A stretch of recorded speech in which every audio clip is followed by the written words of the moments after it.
Assalamualaikum warahmatullahi wabarakatuh. Halo Sobat Sehat, kembali lagi nih di Healthy Fit Ramadan.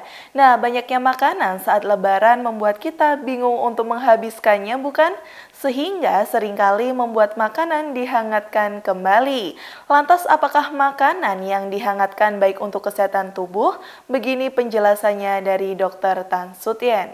Nah, ini dari tadi Dr. Tan menggarisbawahi bahwa ini untuk menghindari makanan bersantan, terutama yang dihangatkan berulang. Ini kira-kira apa sih, Dok, nilai negatifnya dari makanan bersantan yang dihangatkan berulang-ulang nih, Dok?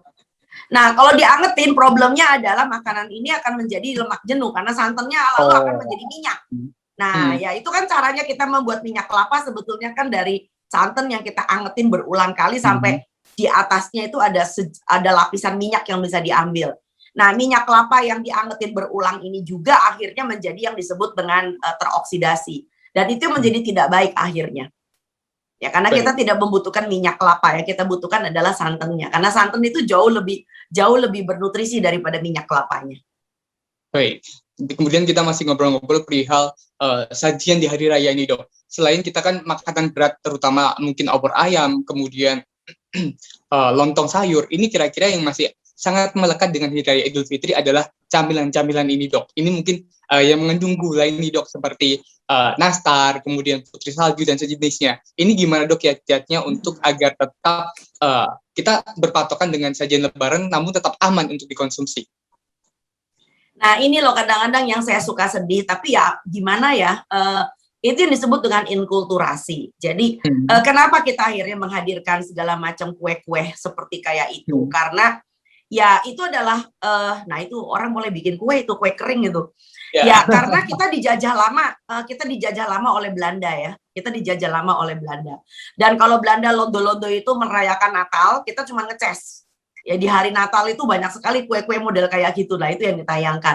Nah, balas dendamnya adalah ketika kita lebaran, maka kita meniru kue-kuenya si Belanda, kita masukin ke dalam menu lebaran. Wah, itu yang ngeri gitu loh ya. Jadi alangkah baiknya kalau seandainya kita mempunyai istilahnya saya tuh karakter.